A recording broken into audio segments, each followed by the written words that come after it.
बहुत समय पहले वृंदावन की हरी भरी भूमि में कदम्ब के पेड़ों और बहती नदियों के बीच दिव्य बालक कृष्ण रहते थे। अपनी चमकती मुस्कान, हाथ में बांसुरी और शरारती स्वभाव के कारण वे सभी के प्रिय थे। ग्वाले, बछड़े और यहां तक कि खेतों में नाचती हवा भी। हर साल वृंदावन के ग्रामीण भगवान इंद्र वर्षा के देवता के लिए एक भव्य पूजा की तैयारी करते थे। उनका मानना था कि इंद्र ही उनकी फसलों और मवेशियों को आशीर्वाद देते हैं। लेकिन कृष्ण, जो अपनी उम्र से कहीं ज्यादा बुद्धिमान थे, ने इस परंपरा पर सवाल उठाया। उन्होंने पूछा, इंद्र की पूजा क्यों करें? क्या यह गोवर्धन पर्वत नहीं है जो हमारी गायों के लिए घास, हमारे लोगों के लिए आश्रय और उपचार के लिए जड़ी बूटियां प्रदान करता है? ग्रामीण आश्चर्यचकित हुए, लेकिन उनके शब्दों से प्रभावित हुए। उन्होंने इसके बजाय गोवर्धन पर्वत पर अपनी प्रार्थनाएं और दावतें अर्पित करने पर सहमति जताई। पहाड़ी के चरणों में मिठाइयों, फलों और सुगंधित चावल की प्लेटें रखी गईं और हवा संगीत और हंसी से भर गई। लेकिन इंद्र अपने बादलों के साम्राज्य की ऊंचाइयों से बढ़ते क्रोध के साथ देख रहे थे।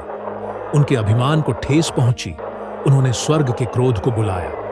वृंदावन पर काले बादल छा गए और आसमान गरजने लगा। कई दिनों तक मूसलाधार बारिश हुई, जिससे खेत नदियों में बदल गए और झोपड़ियां टापू बन गईं। भयभीत होकर गांव के लोग कृष्ण के पास भागे। हमें बचाओ गोपाल, बारिश रुकने वाली नहीं है, नदियां बढ़ रही हैं। कृष्ण शांत और दीप्तिमान गोवर्धन पर्वत की तलहटी की ओर चले गए। एक हाथ से उन्होंने उसे अपने सिर के ऊपर उठाया, पूरे पर्वत को छतरी की तरह उठा लिया। आओ, उन्होंने पुकारा, गोवर्धन के नीचे शरण लो। एक एक करके गांव के लोग, उनके मवेशी और यहां तक कि जंगल के जानवर भी पहाड़ी के नीचे इकट्ठा हो गए। वे विस्मय में खड़े थे, यह देखते हुए कि छोटा लड़का शांत मुस्कान के साथ पर्वत को ऊपर उठाए हुए था। उसके सुनहरे कंगन सूर्य की तरह चमक रहे थे। 7 दिन और रात तक बारिश धरती पर बरसती रही, लेकिन कृष्ण के संरक्षण में रहने वालों को एक बूंद भी नहीं छूती थी।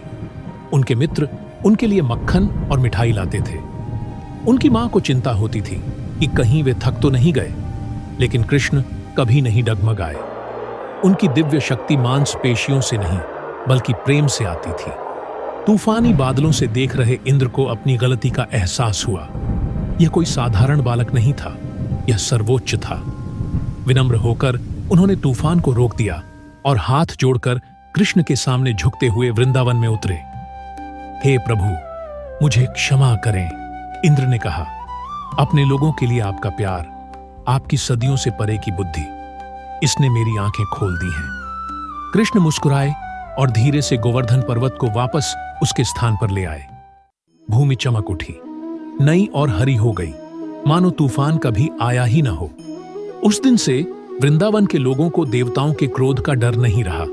उन्होंने अपनी आंखों से विश्वास की शक्ति, विनम्रता की शक्ति और उनके बीच चलने वाले की कृपा देखी थी। एक राजा के रूप में नहीं, बल्कि एक प्यारे दोस्त के रूप में। और हर साल वे इंद्र की वर्षा का जश्न नहीं मनाते, बल्कि उस दिन का जश्न मनाते हैं जब कृष्ण ने गोवर्धन पर्वत उठाया था, जो प्रेम, सुरक्षा और भक्ति की शक्ति का प्रतीक है।